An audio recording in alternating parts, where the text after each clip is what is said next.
Hello, good day. My name is Ubong Alfred, and my interest is in business, entrepreneurship, African economy, and everything in between. And I'm going to tell you a secret that most Nigerians don't know. I'm going to tell you a secret that most Nigerians don't know, and that is the secret of wealth creation. Why are some people wealthy and some are poor? Why are some nations so wealthy and some nations are poor? What is responsible for it? I want to break it down in a very simple way that majority, even the smallest person, can understand it perfectly well. That's what I'm going to do now. Now, that means the topic is the secrets of wealth creation. The secret of wealth creation. Now, I'll start with individual. Why are some individuals wealthy and some are poor? Because they misunderstood two concepts. That's the reason. Two concepts. The first one is the difference between wealth and money.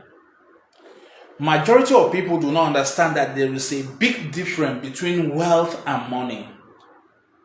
And for you to be wealthy, you need to understand this difference. It's very important. And for you to understand this difference, you need to go back to the history of money.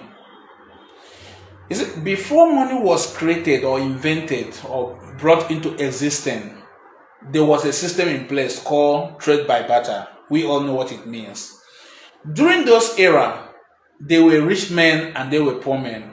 Rich men were actually those with large family, and they have large scale of farm that they can produce, cultivate, and they have a large livestock, and they were the wealthy people.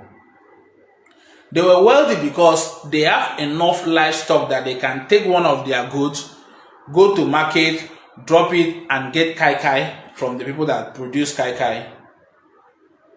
They can take one of their sheep, get there, drop it, and get machete from people that produce metal, people that forge metal, the blacksmith of those days. And they will still have enough. But those people that have very small livestock, if they remove one, nothing remains out of it. So they were poor men. So you ask yourself, if poverty exists without money, if there were poor men, poor family, poor nations, poor community without money, then what should have been responsible for their poverty? Because they lack wealth. I hope you understand me. Because they lack wealth, that was responsible for their poverty. Now, what is wealth? What is money first? Money is anything that is generally acceptable as a medium of exchange for the purpose of making payment and discharge for other similar obligations. It means that money can be anything, and money have been anything. Money have been cowries. This is a fish shell. Money have been coins, metal, iron, then precious metal like gold and silver. And today we have paper money, which is backed by nothing. It's just fiat money. It's just by the authority of the government, recognition of the government. They just put it in a printing press, print it, and the government say everybody should accept this, and it become money. So money have no intrinsic value. Money on its own is not valuable without wealth. And what is wealth? Wealth is anything that you own, anything that is in your possession, that you possess, that is desired by others, and others are willing to pay, are willing to sacrifice to get it from you for their own use. That is wealth. So for you to be wealthy, you need to understand this history of money and know that money was created as a means of measuring wealth. That was why money was created. There was wealth before money. So when you are chasing something, when you want to be wealthy, always think in that direction. Am I pursuing wealth or am I pursuing money? Am I pursuing something valuable that more people will come and ask and will demand from me? Or I'm just chasing pure money. If you are chasing money, you cannot be wealthy. But if you chase wealth, you will end up being very rich. That's the one concept. Now, number two, for you to be wealthy, you need to understand the difference between asset and liability. I'm going to define it the way Robert Kiyosaki did it, in a very simple way.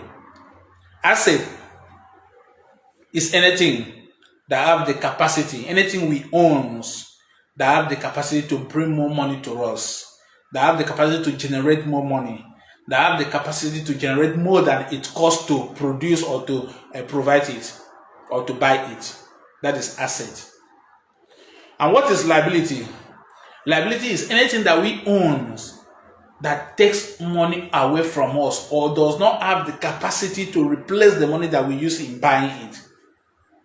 That is liability. So the most mistake that the young people do is that at the early age, at 20s, when you start making money, most younger generation, they use their money to purchase liability instead of using those money to buy asset. When they start making money, they will rent a new apartment, buy a car, go to parties, and all those things. They do not ask themselves the basic question: this thing that I'm buying or this thing that I'm about to buy, does it have the capacity to produce that money plus extra for me? If you ask those questions, you'll be able to become wealthy in life. So that at the early stage, any money you are making, you have to put that money, buy things, invest it in things that will bring more money for you. If you can do that, you end up being very wealthy in life. So as an individual, for you to be wealthy, you need to